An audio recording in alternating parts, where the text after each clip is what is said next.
Assalamualaikum warahmatullahi wabarakatuh. Perkenalkan, nama saya Yoga Febrian Saputra, nomor NPM 20051047. Saya mahasiswa dari Prodi Pendidikan Matematika Universitas Asahan. Di sini saya ingin menyampaikan sebuah materi tentang konsep filsafat berdasarkan para tokoh pendidikan Indonesia dan berdasarkan para ahli. Langsung saja. Konsep filsafat berdasarkan para tokoh pendidikan Indonesia. Yang pertama menurut Ki Hajar Dewantara. Untuk memaknai pendidikan secara filosofis sebagai upaya memerdekakan manusia dalam aspek lahirlah, kemiskinan dan kebodohan, dan batiniah, otonomi berpikir dan mengambil keputusan, martabat, mentalitas demokratik. Filosofi pendidikan Ki Hajar Dewantara bersendikan pada 3 pilar, yaitu yang pertama pemikiran pendidikan, yakni Ingarsa Sung Tulada, Ing Madia Mangunkarsa, dan Tut Uri Handayani. Kemudian dijawantahkan dalam sistem among, momong, ngemong dalam proses pembelajaran dan bertolak dari filosofi pendidikan Ki Hajar Dewantara. Maka pendidikan harus menjamin terjadinya proses transformasi knowledge menuju proses transformasi nilai atau value. Berkaitan dengan hal ini, maka disarankan kepada penulis lainnya untuk menggali lebih mendalam lagi mengenai tokoh Ki Hajar Dewantara sebagai tokoh pendidikan yang sangat berjasa mengembangkan pendidikan di Indonesia pada zamannya. Pendidikan ialah segala usaha dari orang tua terhadap anak dengan maksud menyokong kemajuan hidupnya, dalam arti memperbaiki bertumbuhnya segala kekuatan rohani dan jasmani yang ada pada anak, karena kodrat dan iradatnya hidupnya anak-anak. Tujuan pendidikan kesempurnaan hidup lahir dan batin, baik sebagai individu maupun anggota masyarakat. Dalam laku pendidikan atau praktek, pendidik harus dapat menguasai diri sendiri, mengatur hidupnya untuk dapat dicontoh oleh orang yang ada di bawah pimpinannya. Ia sebagai panutan dari segala guru tersebut.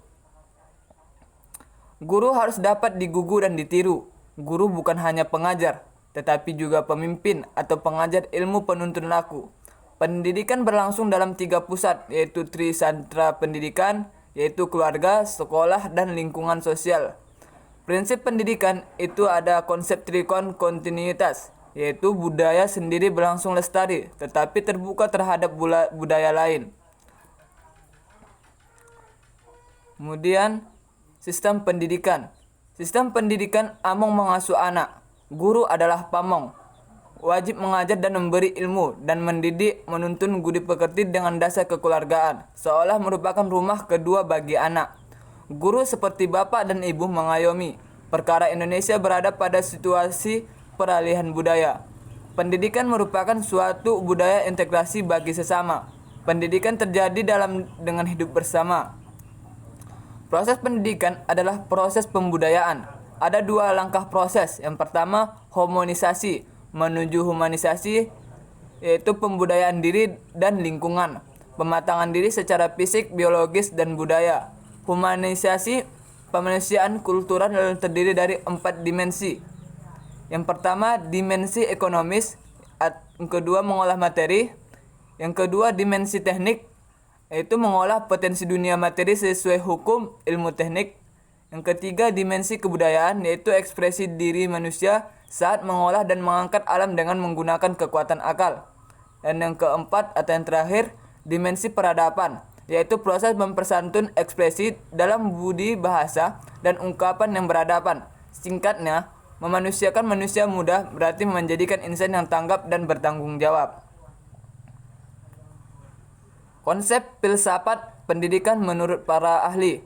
Yang pertama menurut Plato yang dibukukan pada tahun 427 sebelum Masehi sampai 348 sebelum Masehi. Filsafat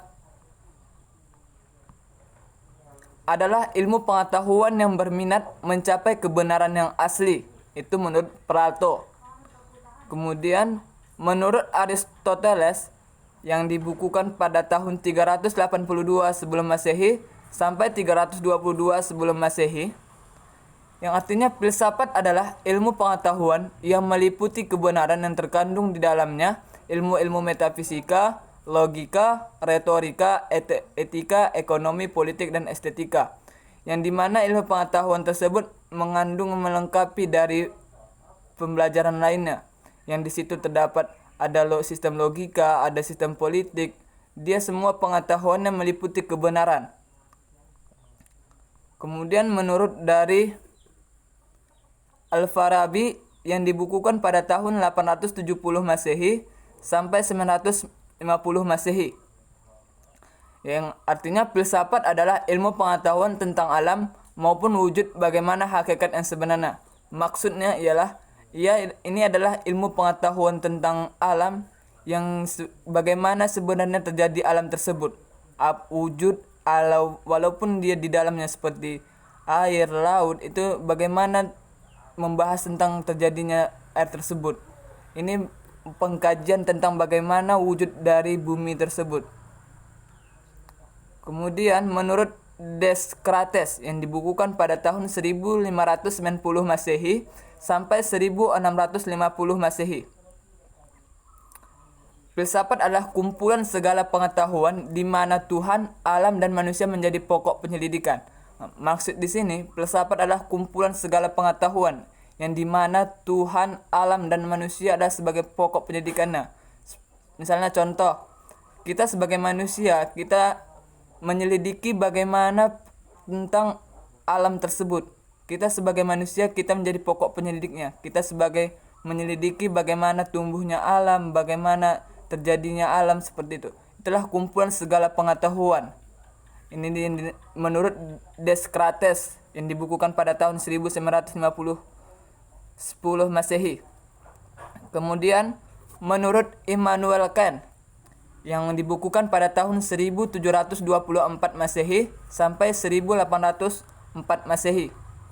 Yang dimana filsafat adalah ilmu pengetahuan yang menjadi pokok dari pangkal dari segala pengetahuan yang tercangkup dalam beberapa persoalan. Maksudnya di sini itu filsafat itu adalah ilmu pengetahuan yang menjadi landasan, pokok, tujuan, dasar dari segala ilmu pengetahuan. Dia menjadi topang dalam pengetahuan tersebut. Misalnya dalam sebuah pohon kita ibaratkan filsafat itu adalah sebagai akarnya. Dialah panutan yang menjadi dasar dari segala persoalan tersebut. Yang dimana ada beberapa persoalan. Yang pertama, apakah yang kita ketahui? Itu seperti yang bahas tentang metafisika, apa yang dapat kita ketahui. Yang kedua, apa yang harus kita kerjakan? Etika, sikap yang harus kita kerjakan, sopan santun, apa yang menjadi persoalan tersebut. Yang ketiga, sampai di manakah harapan kita ataupun agama, sejauh mana pandangan hidup kita, harapan kita ke depannya. Kemudian apakah yang dinamakan manusia atau yang dinamakan antropologi? Itu membahas tentang bagaimana manusia tersebut bekerja, apa dinamakan manusia. Kemudian menurut dari I.R. Pujadijatna, filsafat ialah ilmu yang mencari sebab sedalam-dalamnya bagi segala sesuatu yang ada dan mungkin ada. Maksudnya di sini menurut Pujadijatna ini adalah ilmu yang membahas sebab sedalam-dalamnya dan mungkin terjadi. Misalnya sejarah, dia ilmu yang membahas tentang bagaimana terjadi peristiwa tersebut. Dia membahas sampai sedalam-dalamnya, sampai tuntas, dimulai dari awal sampai akhir tanpa ada melewatkan satu pun. Dia membahas sampai sehabis-habisnya sehingga dia dapat mencari kebenaran dari filsafat tersebut. Bagaimana apa yang terjadi, dia mencari kebenaran yang faktanya. Kemudian menurut W.M. Baker S.Y,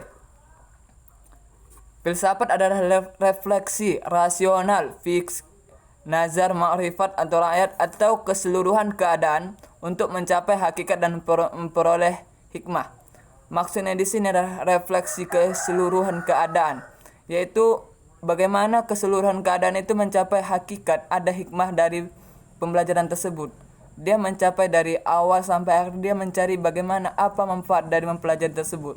Ada kegunaan apa, memperoleh pembelajaran apa, hikmah apa yang dapat kita ambil dari keseluruhan tersebut. Nah, di sini maksud dari filsafat ini, dia mencari kebenaran dan apa manfaat dari pembelajaran tersebut. Apa gunanya jika kita mempelajari sebuah metode tapi tidak mempunyai hikmah. Inilah filsafat tersebut. Dia mencapai hakikat dan memperoleh hasil dari apa yang kita bahas. Kemudian menurut dari Hasbullah Bakri, filsafat ialah ilmu yang menyelidiki segala sesuatu yang mendalam mengenai ketuhanan, alam semesta, dan manusia, sehingga dapat menghasilkan pengetahuan tentang bagaimana hakikatnya sejauh yang dapat dicapai manusia dan bagaimana sikap manusia seharusnya setelah mencapai pengetahuan itu. Maksudnya di sini adalah ilmu filsafat itu ilmu yang menyelidiki segala sesuatu yang mendalam mengenai ketuhanan, baik itu Tuhan, alam semesta, manusia, sehingga dapat menghasilkan pengetahuan tentang bagaimana hakikatnya yang dicapai manusia tersebut, sikapnya terhadap pengetahuan tersebut. Misalnya kita menyelidiki bagaimana menggunakan alam semesta tersebut, mengolah alam tersebut, bagaimana kita menyelidikinya, bagaimana kita mempelajarinya. Disinilah ilmu filsafat menurut Hasbullah ini untuk mempelajari bagaimana menyelidiki, mendalami tentang alam semesta tersebut. Contoh sederhananya, misalnya kita melakukan laboratorium tentang alam semesta, tentang planet. Pasti kita menyelidiki bagaimana terjadinya planet pergeseran tersebut. Nah, di sinilah kita menggunakan menurut Hasbullah ilmu filsafat, yaitu ilmu yang menyelidiki. Nah, di situ kita mendapatkan hasil yang dicapai manusia sehingga kita dapat mengetahui pengetahuan tersebut. Itu menurut Hasbullah Bakri. Nah, banyak dari para ahli luar negeri, ahli Indonesia mengatakan filsafat itu merupakan mencari kebenaran dari segala hal pengetahuan. Jadi dari yang banyak kita lihat tadi menurut para pakar ahli, dapat kita simpulkan bahwa filsafat pendidikan merupakan ilmu filsafat yang mempelajari hakikat pelaksanaan dan pendidikan.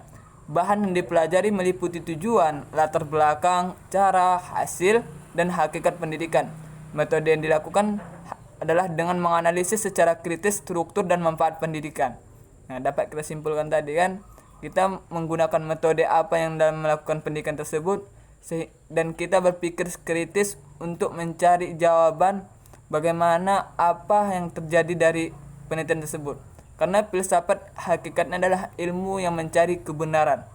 Jadi dari situlah kita dapat simpulkan bahwa kita harus menggunakan ilmu filsafat demi mencapai hasil dan tujuan yang bagus dan mempunyai pemikiran yang kritis dan secara universal dalam memanfaatkan pendidikan, baik itu di luar maupun di dalam. Mungkin ini yang dapat saya sampaikan tentang konsep filsafat pendidikan menurut para ahli Indonesia dan menurut para ahli luar negeri. Cukup sekian dan terima kasih. Wabillahi taufiq wal hidayah. Assalamualaikum warahmatullahi wabarakatuh.